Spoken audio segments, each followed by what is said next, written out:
جی بچوں، السلام علیکم۔ کیسے ہیں آپ لوگ؟ ٹھیک ٹھاک؟ جی آپ دیکھ رہے ہیں آپ کو کیا بنا ہوا نظر آ رہا ہے یہاں پر؟ کیا آپ نے کبھی ایسی کوئی چیز دیکھی ہے؟ جانتے تو ہوں گے اس کے بارے میں۔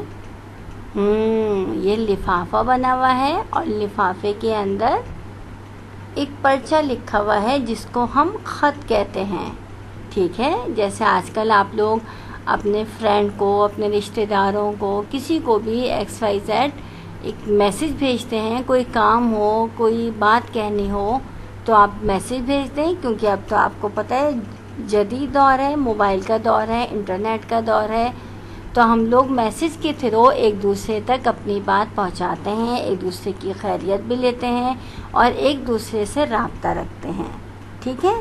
لیکن پہلے زمانے میں تو آپ کو پتہ ہے نا، فون ہوتا تھا، موبائل تو بہت دور کی بات ہے، نیٹ بھی بہت دور کی بات ہے، تو جب بھی تو لوگ دور دور رہتے تھے، ایک دوسرے کی خیریت لیتے تھے، ایک دوسرے سے رابطہ رکھتے تھے، تو وہ کس طرح رکھتے تھے؟ آج پڑھتے ہیں ہم خطوط نویسی کے بارے میں، ٹھیک ہے؟ پہلے کے لوگ خط کے ذریعے ایک دوسرے سے رابطہ رکھتے تھے، ایک دوسرے کی خیریت لیتے تھے، اپنی بات ایک دوسرے سے کرتے تھے، ٹھیک ہے؟ آج ہم خطوط نویسی کے بارے میں پڑھیں گے۔ خط کی جمع ہے خطوط۔ خطوط نویسی یعنی خط لکھنا۔ آپ کو پتہ ہے بیٹا، پرانے زمانے سے آج تک ساری دنیا میں دوسروں سے رابطہ کرنے کے لیے مختلف طریقے استعمال ہوتے رہے ہیں۔ آہستہ آہستہ پیغام رسانی کہتے ہیں میسج، جو آج کل آپ لوگ میسج کرتے ہیں نا، اس کو پیغام کہتے ہیں۔ پیغام رسانی کے طریقے تیز اور بہتر ہونے لگے۔ بادشاہوں نے تیز رفتار گھوڑوں کے ذریعے خطوط بھجوانا شروع کیے۔ مغل بادشاہوں نے اور ان کے بعد شیر شاہ سوری نے اس نظام کو بہت ترقی دی۔ کس نظام کو؟ خطوط بھیجنے کو، ٹھیک ہے؟ پھر انگریزوں نے ریل گاڑی کی ایجاد کے بعد خطوط بذریعہ ریل گاڑی بھیجنے کا آغاز کیا، کیونکہ آپ کو پتہ ہے کہ ریل گاڑی جو ہے وہ گھوڑوں سے زیادہ تیز چلتی ہے نا؟ اس لیے خط ریل کے ذریعے بھیجے جانے لگے تاکہ اور جلدی پہنچ جائیں، جبکہ آج کل ریل گاڑی کے ساتھ ہوائی جہاز کے ذریعے بھی خطوط یعنی خط ایک جگہ سے دوسری جگہ بھیجے جاتے ہیں، ٹھیک ہے؟ خطوط کو ایک جگہ سے دوسری جگہ پہنچانے یعنی ترسیل کرنے یعنی ٹرانسفر کرنے، ایک جگہ سے دوسری جگہ خط بھیجنے کے لیے اب ہر ملک میں محکمہ ڈاک قائم ہے، یعنی ایک محکمہ، ایک ادارہ، ایک آفس ہے جس کو ڈاک خانہ کہتے ہیں، ٹھیک ہے؟ پاکستان میں آج کل اس کا نام پاکستان پوسٹ ہے، ٹھیک ہے؟ آپ نے دیکھے ہوں گے پوسٹ آفس، بڑے بڑے لال کلر کے ڈبے لگے ہوتے ہیں جگہ جگہ، اس کے اندر لوگ اپنا خط ڈالتے ہیں، ٹھیک ہے؟ پھر وہاں سے ڈاکیہ لیتے ہیں اور پھر وہ خط جہاں اس کے اوپر پتہ لکھا ہوتا ہے، جس جگہ پہنچانا ہوتا ہے وہاں پر پہنچاتے ہیں وہ۔ آپ کو پتہ ہے خط لکھنے کا بھی طریقہ ہوتا ہے، ٹھیک ہے؟ عام ایک مضمون لکھنے میں یا درخواست لکھنے کے یا خط لکھنے کے سب کے طریقے الگ الگ ہوتے ہیں، اسی طرح خط لکھنے کا بھی طریقہ ہوتا ہے، ٹھیک ہے؟ خط لکھنے کے کیا طریقے ہیں؟ اگر ہم ان طریقوں پر عمل کرتے ہوئے خط لکھیں گے تو ہمارا ایک اچھا خط لکھا جائے گا، ٹھیک ہے؟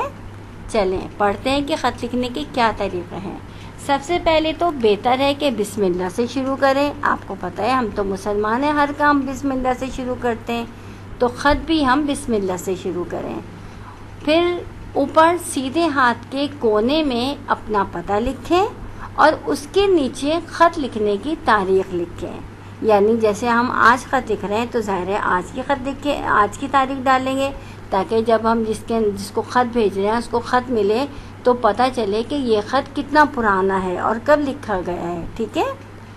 پھر کیا ہے کہ جس کو خط لکھا جائے اسے مناسب القاب لقب کی جمع ہے، یعنی وہ نام جو اچھائی کی یا برائی کی وجہ سے پڑ جائے۔ ویسے یہاں پہ آپ عزت کے الفاظ لکھیں گے، ہے نا؟ جس کو بھی خط لکھ رہے ہیں آپ اسے عزت کے الفاظ سے مخاطب کریں گے، جیسے اگر والد کو لکھ رہے ہیں یا اپنے سے کسی بڑے کو لکھ رہے ہیں تو احترام والے، عزت والے، کہ محترم والد صاحب یا محترم چچا جان یا محترمہ والدہ صاحبہ، ٹھیک ہے.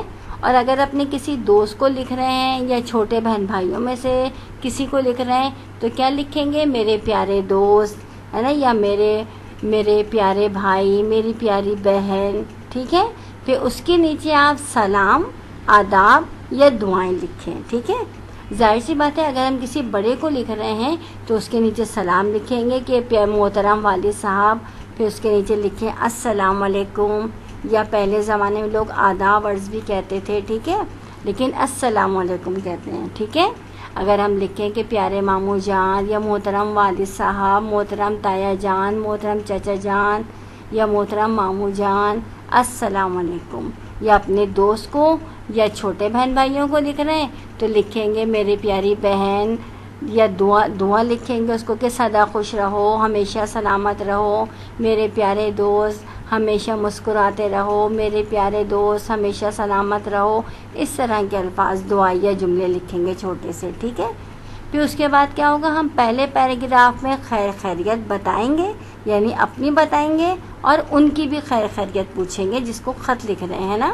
کیسے شروع کرتے ہیں؟ آپ نے 2 کلاس میں بھی تھوڑا سا پڑھا ہوگا کہ ہم سب یہاں خیریت سے ہیں اور اللہ تعالیٰ سے امید ہے کہ آپ بھی وہاں پر خیریت سے ہوں گے، ٹھیک ہے. پھر آپ دوسرے پیراگراف میں اصل مضمون لکھیے، یعنی آپ جس مقصد کے لیے خط لکھ رہے ہیں وہ مقصد اپنا لکھیے. آپ کوئی انہیں خوشی کی خبر سنانا چاہتے ہیں یا اللہ نہ کرے کوئی غم کی خبر سنانا چاہتے ہیں یا کوئی ریکویسٹ کرنا چاہتے ہیں کہ جیسے مثال کے طور پہ اپنے آپ ماموں کو لکھ رہے ہیں، ماموں جان میں چاہتا ہوں کہ آپ ہمارے گھر چھٹیاں گزاریں یا ہمارے گھر آئیں، امی یاد کر رہی ہیں یا ہم آپ کے گھر آنا چاہتے ہیں تو انہیں اطلاع دیں، ٹھیک ہے. دوسرے پیراگراف میں یہ ساری تفصیل لکھیں گے. پھر خط کے آخر میں جسے خط لکھا جا رہا ہو اس سے اپنا تعلق ظاہر کریں، جیسے آپ کا فرما بردار بیٹا اگر آپ والدین کو خط لکھ رہے ہیں، یا ماموں جان یا بھتیجا یا بھتیجی لکھیں گے کہ آپ کا فرما بردار بیٹا یا بیٹی، یا آپ کا فرما بردار بھتیجا یا بھتیجی یا بھانجا یا بھانجی، ٹھیک ہے.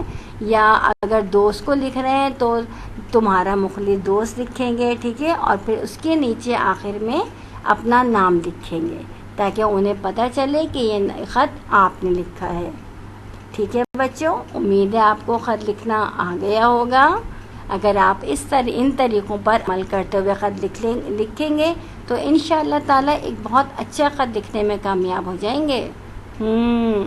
چلیے اب ذرا جلدی سے کسی بھی عنوان پر ہمیں یا اپنے دوست کو ایک اچھا سا خط لکھ کر دکھائیے. اپنے دوست کو خط لکھیے کہ وہ امتحان میں پاس ہوا ہے اور خط میں آپ اس کو مبارکباد دیں، ٹھیک ہے.